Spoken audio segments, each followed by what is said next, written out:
Buenas tardes, en esta unidad vamos a hablar acerca de la validez de las pruebas diagnósticas.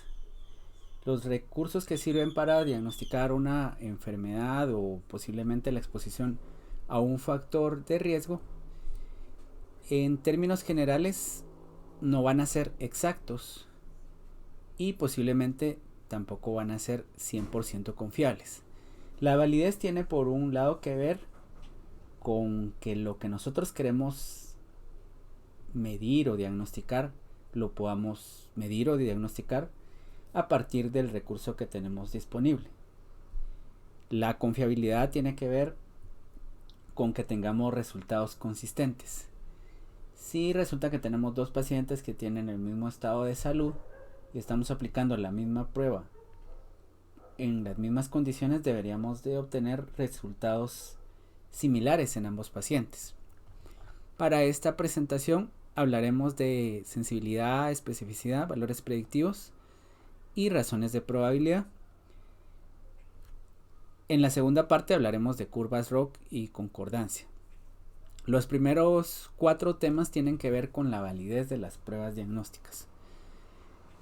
Voy a hablar también acerca de algunos errores comunes que se cometen cuando se están planteando investigaciones que tienen que sirven para poder realizar la evaluación de la validez de las pruebas diagnósticas, así como cuáles deberían de ser los diseños de esas investigaciones.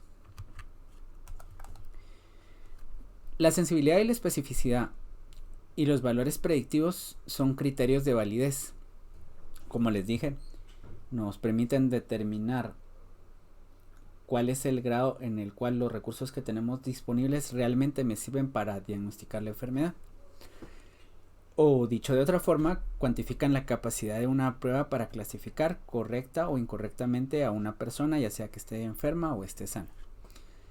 Las pruebas diagnósticas son imperfectas y se cometen errores al clasificar a una persona por su resultado en términos generales. Nosotros estamos familiarizados con el término estándar de oro.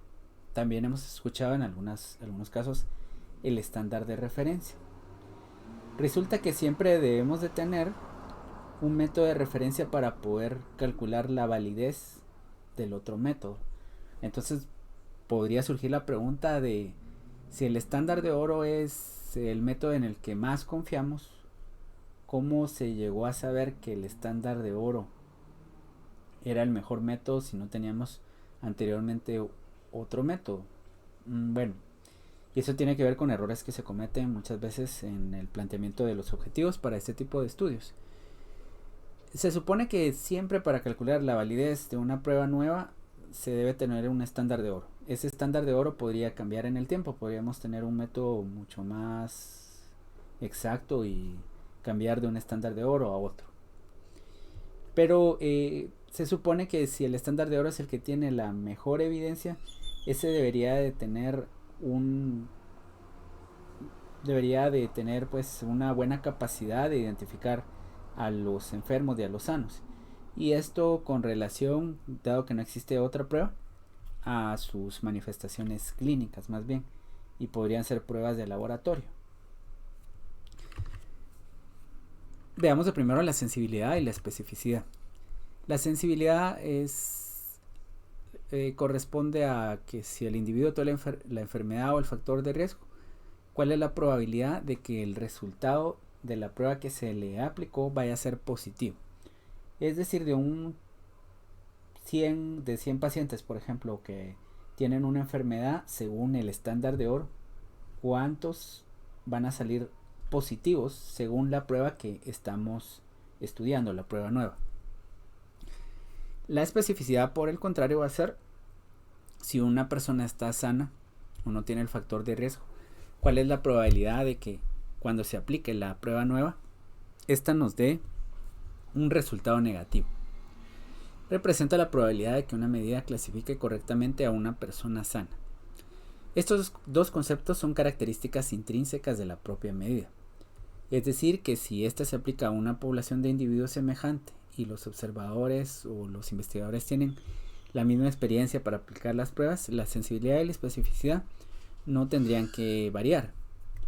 Pero esto también nos dice lo siguiente: que cuando nosotros utilizamos las pruebas diagnósticas en contextos diferentes al contexto donde se validó la prueba, deberíamos siempre calcular su sensibilidad y especificidad antes de usarla de rutina, de forma rutinaria.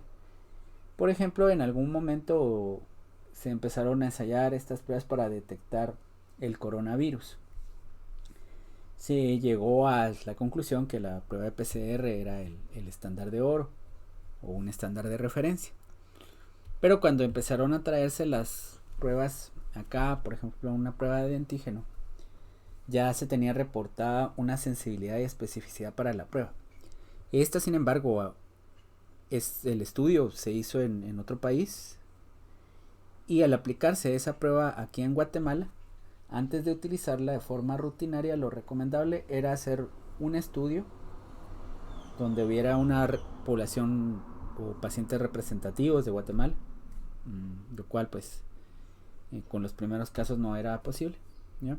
Entonces en ese tiempo lo que tenía que hacerse era, cuando ya se hubieran acumulado cierta cantidad de casos, aprovechar todos esos resultados al hacer comparaciones entre PCR y prueba de antígeno para poder saber cuál era la sensibilidad y la especificidad localmente. En términos generales, eso es lo que se hace. Cuando es una enfermedad nueva, es un poco más complicado. Cuando es una enfermedad que ya existe en la comunidad, es más fácil evaluar la sensibilidad y la especificidad antes de utilizar de forma rutinaria la prueba. La primera condición para evaluar una nueva prueba es que exista un método confiable para hacer el diagnóstico que se intenta realizar. Ese es entonces el estándar de oro o patrón de oro. Es un método que se considera preciso y confiable para hacer el diagnóstico de la enfermedad. Si no existe anteriormente a ese patrón de referencia una prueba más, sobre todo una prueba que se considera estándar de oro, vemos que es un pensamiento redundante.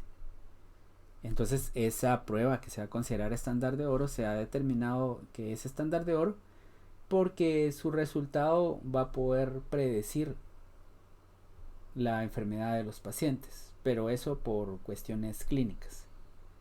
Esta persona tiene un resultado positivo para esta prueba, no se sabe cuál es su sensibilidad, especificidad, porque no hay otra prueba adicional. La primera prueba no sabemos nunca cuál es su sensibilidad, o no sabemos al principio cuál es su sensibilidad.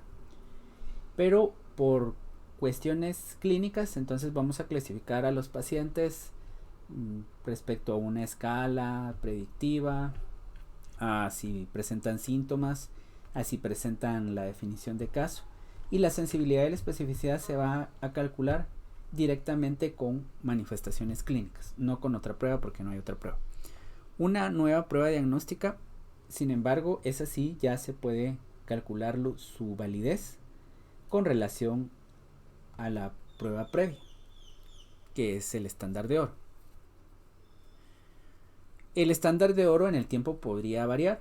Podría ser que ahorita consideremos una prueba para tuberculosis como estándar de oro o un cultivo, cuando en el futuro podría haber otra forma más eficiente de poder detectar la tuberculosis.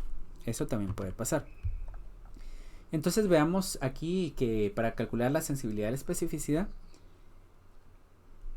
pueden haber situaciones en las cuales hayan más de dos criterios de clasificación del resultado de una prueba. Pero en términos generales se dice que el resultado es positivo o es negativo. Cuando hablamos de resultados indeterminados, eso no quiere decir que sea una tercera categoría. Lo que estamos diciendo es de que ahí no tenemos evidencia de que es ese resultado. En algunos estudios esos resultados indeterminados se evalúan en un continuo de una variable ordinal, donde en primera instancia está el negativo, después está el indeterminado, que es como tener una evidencia media de que está positivo, y finalmente el positivo. Pero para los ejemplos que vamos a empezar a ver, solo tenemos resultado positivo y negativo de la prueba que se va a validar.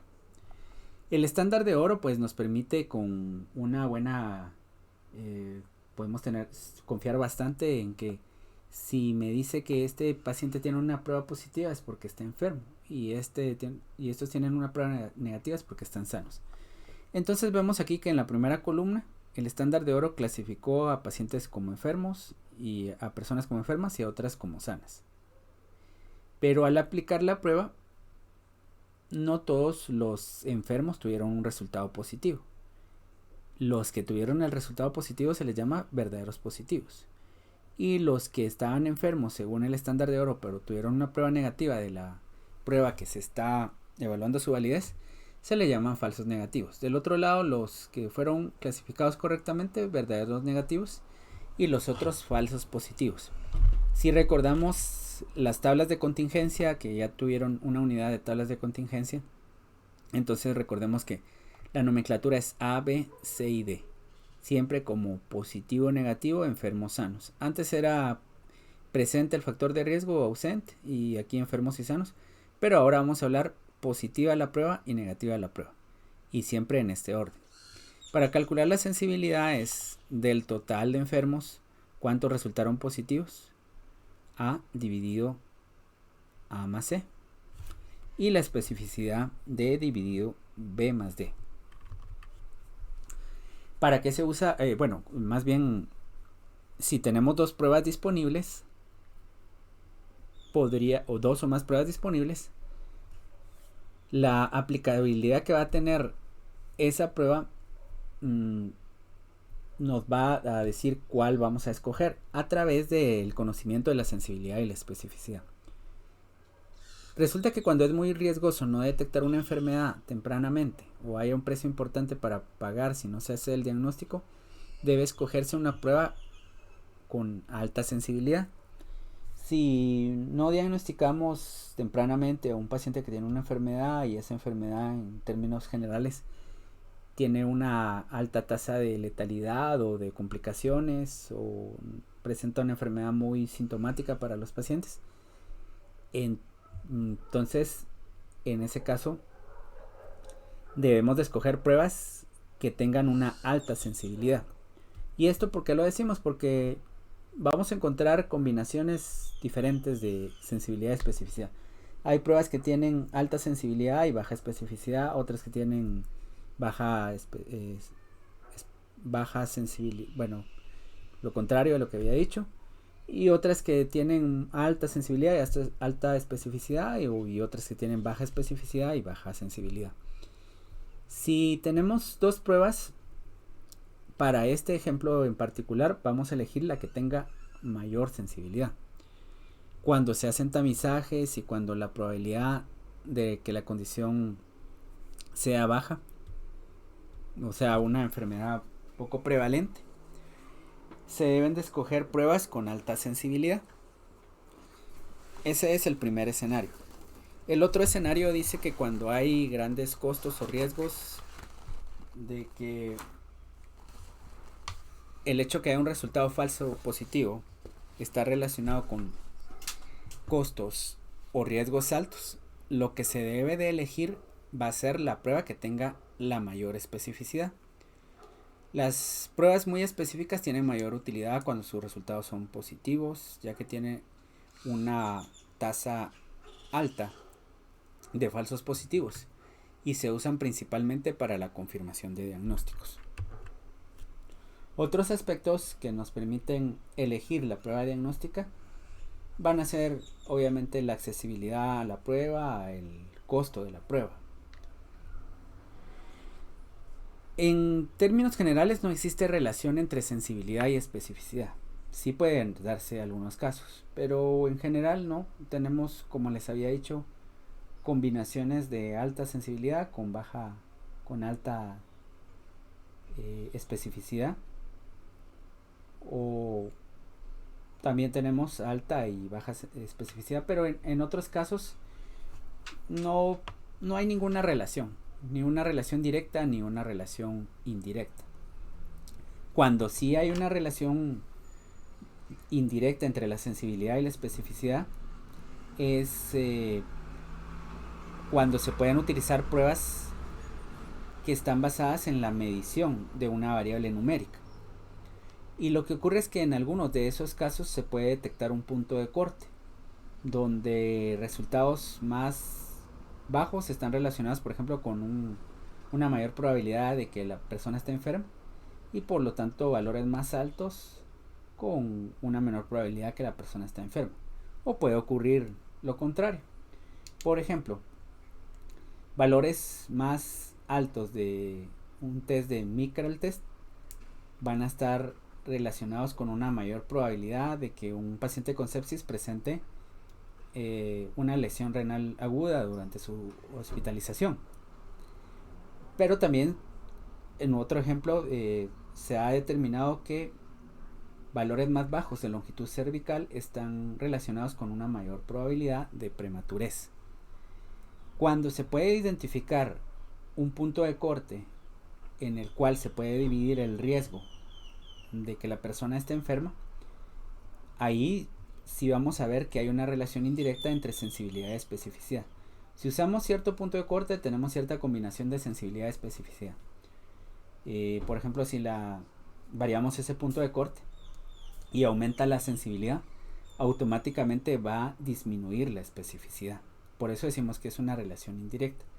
Para poder detectar ese punto de corte, lo que se utilizan es lo que vamos a ver en la siguiente clase, que son las curvas ROC.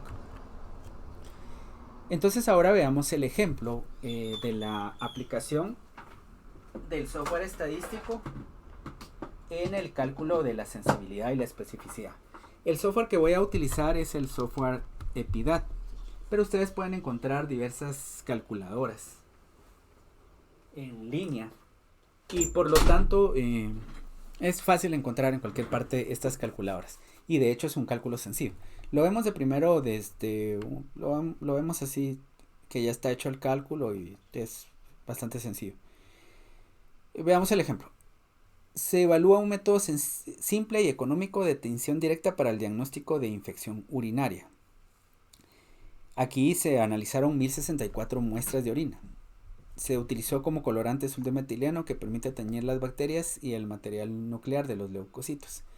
Esta prueba se comparó con el método tradicional de siembra de placa en agar, y aquí están los detalles para considerar si era positiva o no la prueba que se está evaluando su validez. Entonces, la prueba de referencia o el estándar de oro va a ser un cultivo, de tal manera que podemos determinar que habían 346 de estas muestras que correspondían a personas que tuvieran infección urinaria y 718 muestras que correspondían a personas que no tenían infección urinaria, según el estándar de oro. De esas 346, 285 resultaron positivas. Esto dentro de esto. La sensibilidad de la tinción es del 82.4. Y de las 718 muestras que correspondían a personas sanas, 706 resultaron negativas para la prueba que se está evaluando su validez. Y esto nos dice entonces que 706 dentro de 718 es un 98.3. Ahí está entonces ya el valor de la especificidad. Para poder hacer esto en el software estadístico, en general vamos a la sección de pruebas diagnósticas. EpiDat cuenta con un módulo que está por acá, que se llama pruebas diagnósticas. Aquí se pueden calcular, por ejemplo, curvas ROC, curvas de Lorenz, y están disponibles las pruebas simples y las pruebas múltiples. Las pruebas simples son estas, las que se pueden analizar con una tabla de 2×2. Entonces ubico acá el software y copio los datos. Enfermos positivos son 285. Falsos negativos 61. Falsos positivos 12. Y verdaderos negativos 706.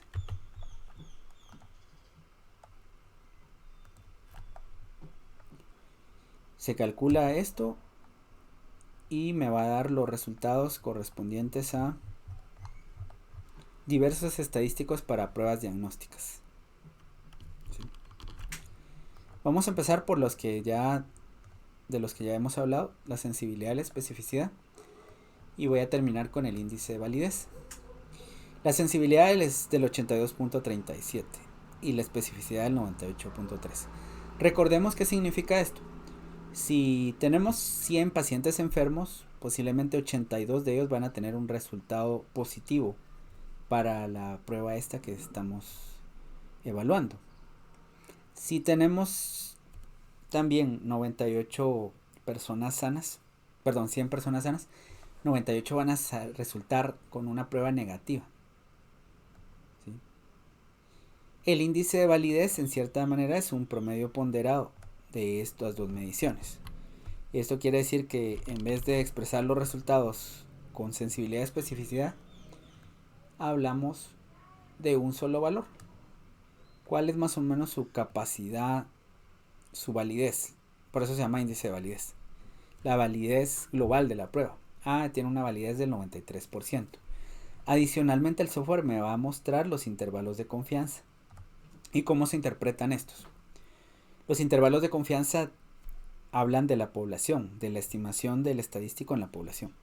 Si en esta muestra de 1064 elementos se llegó a la conclusión de que la sensibilidad es del 82.37, en la población, que es ese hospital donde se extrajeron las muestras, podría pensarse con un 95% de probabilidad que el verdadero valor de la sensibilidad de esta prueba va a variar entre 78 y 86.53. Es muy probable que el valor verdadero se encuentre en ese intervalo. Un valor que no se encuentra en el intervalo de sensibilidad es 90%, por ejemplo. Es poco probable que esta prueba tenga una sensibilidad del 90% o del 70%, que también está fuera del intervalo. Bien. Vamos a entender la sensibilidad y la especificidad como pruebas que se hacen en la investigación de pruebas diagnósticas.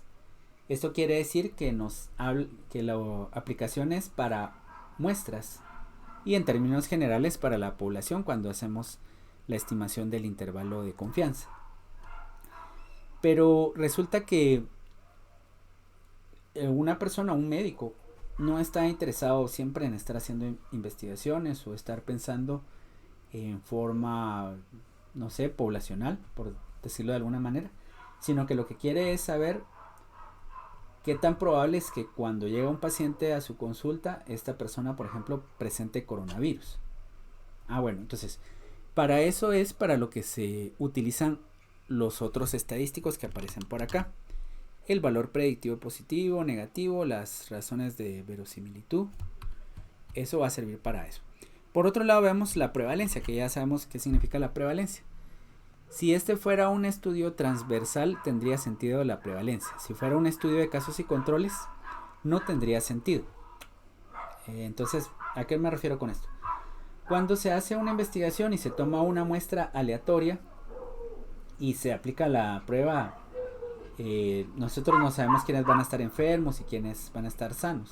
Podríamos tener una idea por el hecho de que la enfermedad también se puede diagnosticar a través de los síntomas, etc. Pero en forma general deberían de tomarse para un estudio de este tipo las muestras de forma aleatoria. De tal manera que si esto es cierto, la prevalencia de la enfermedad en cierta manera es alta acá, es de 32.52. ¿En qué casos es tan alta la enfermedad? Estamos, por ejemplo, preocupados por el coronavirus y no por eso la prevalencia es tan alta, ¿verdad? En general se toman pruebas, no son pruebas de tamizaje, son pruebas que se toman a personas que se supone que van a tener coronavirus. Bueno, entonces no es lo mismo el ejemplo que está acá que lo que se hace para evaluar el coronavirus. Esto pudo haber sido, por ejemplo, un estudio que se hizo en pacientes hospitalizados.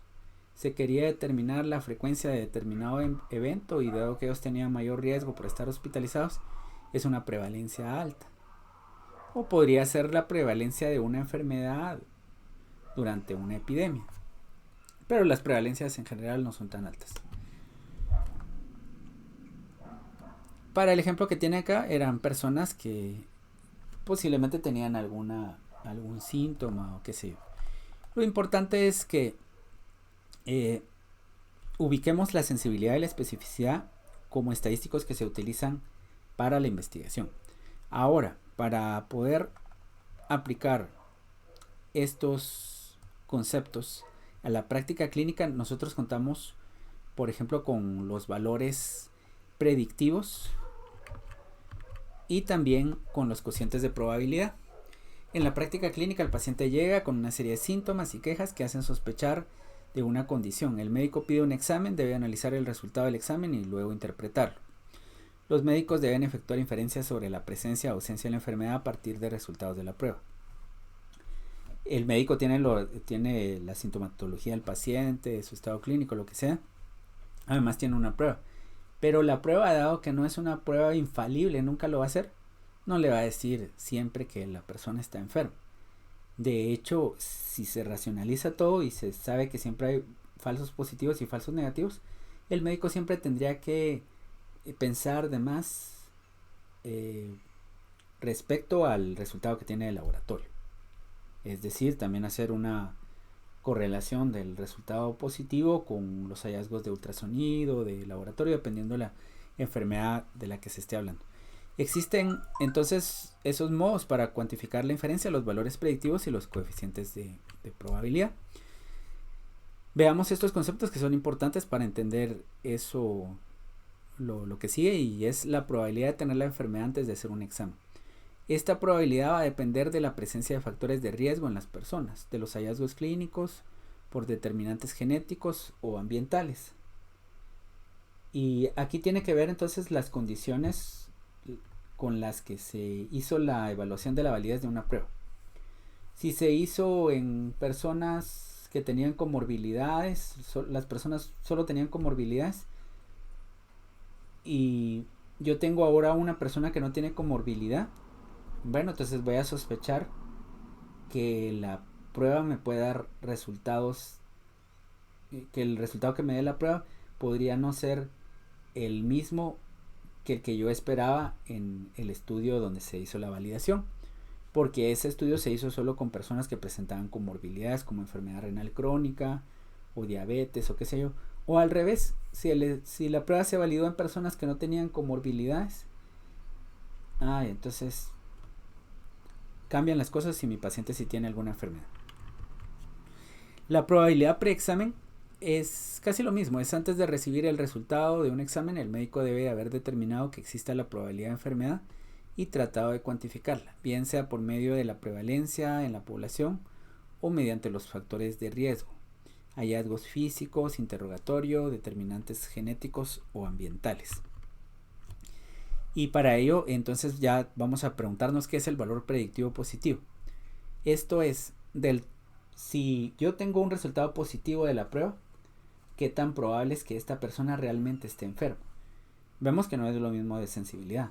La sensibilidad es, si la persona está enferma, ¿qué tan probable es que tenga un resultado positivo? Aquí es al revés. Si la persona tiene un resultado positivo de la prueba que se está validando, ¿qué tan probable es que esté enferma? Y por lo tanto el valor predictivo negativo es la probabilidad de que si el resultado está negativo, la persona en realidad esté sana. Estos valores predictivos van a depender de la sensibilidad y especificidad, pero también de la prevalencia de la enfermedad. ¿Y cómo se calcula? Con la suma de filas. ¿Cuántas personas hay positivas? Es A más B, según la prueba. ¿Y cuántas negativas? C más D. ¿Cuántas realmente están sanas? Entonces esto es A dividido A más B. Y están enfermas, perdón. ¿Y cuántas realmente están sanas? Esto es D dividido C más D. Así se calcula.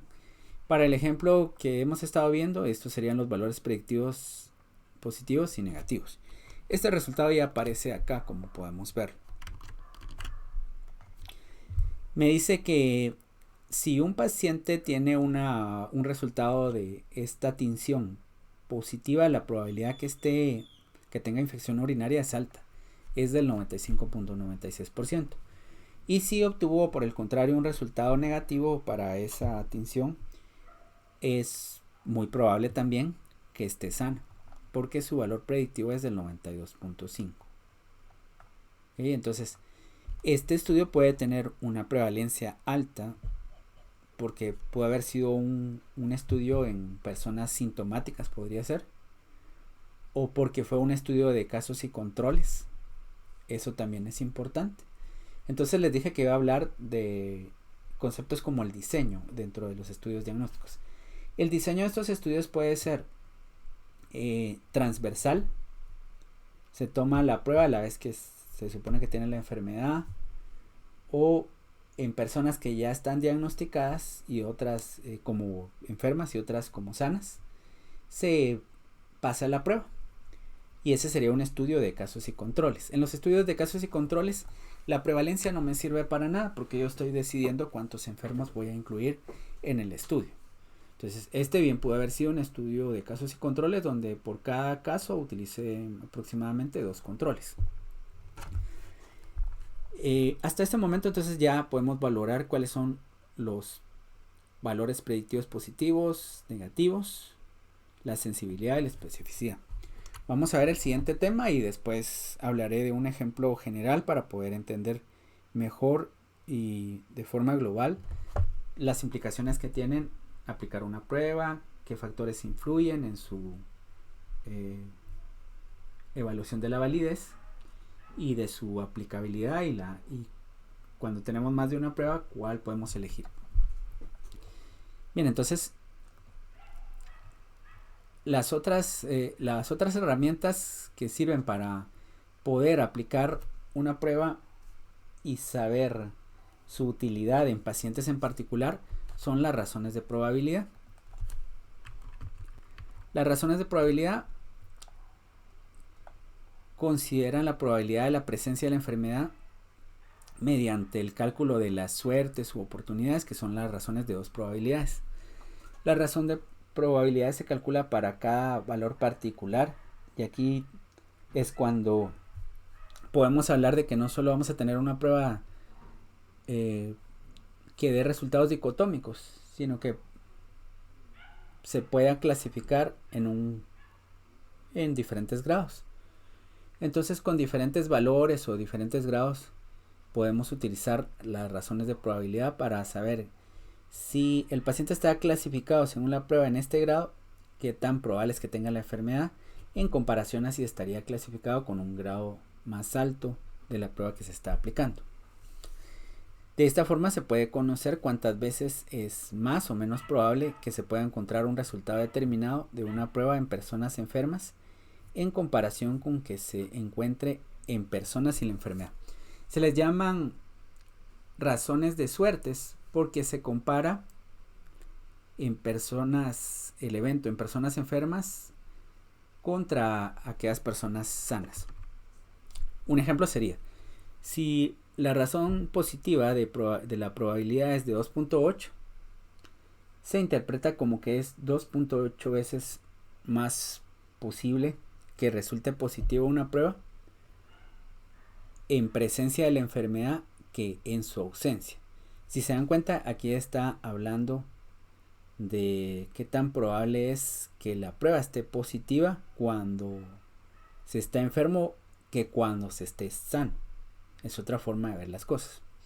En general, esta razón de probabilidad debería ser mayor a 1 para decir que la prueba tiene una utilidad para detectar la enfermedad. Porque si fuera menor a 1 o fuera de 1, entonces diríamos que la prueba no sirve. O al contrario, la infradiagnostica.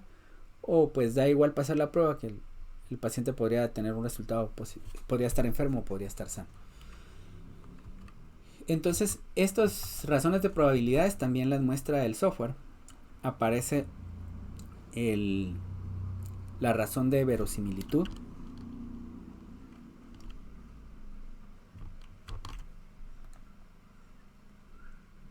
¿Sí? Positiva y la razón de verosimilitud negativa.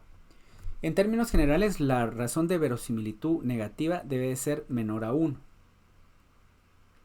Porque aquí se está comparando, pues, es la razón de que la prueba esté negativa en las personas que están sanas con relación a en las enfermas con relación a las que están sanas.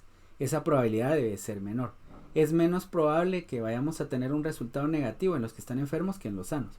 Eso es lo que nos está diciendo una razón de verosimilitud menor a 1. Y esta otra es esta razón de verosimilitud en términos generales debe ser mayor a 1. Mientras más grande es, pues es mejor. Pero ahora vamos a empezar a ver otros aspectos que son los intervalos de confianza. ¿Qué tan amplios están estos intervalos? Este intervalo está poco amplio, este otro sí está muy amplio.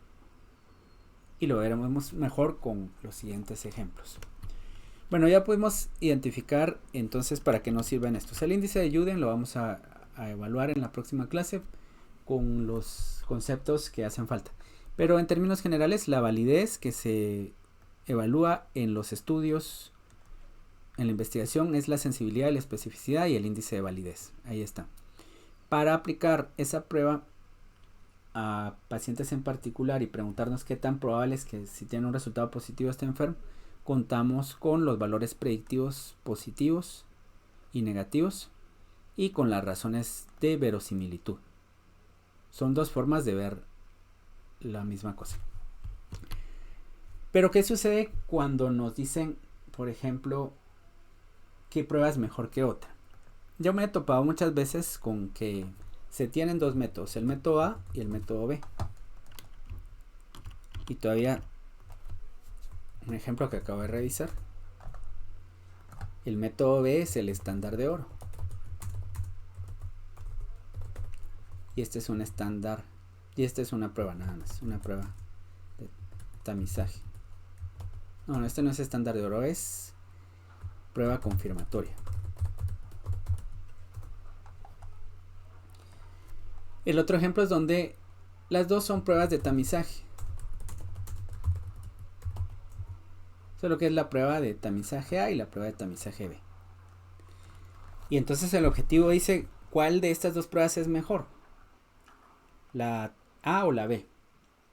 Y yo pregunto entonces, ¿y cuál es la tercera prueba? Y me dicen no hay tercera prueba, solo queremos ver cuál tiene mayor sensibilidad. No se puede hacer eso, porque necesitamos incluir un estándar de referencia o un estándar de oro.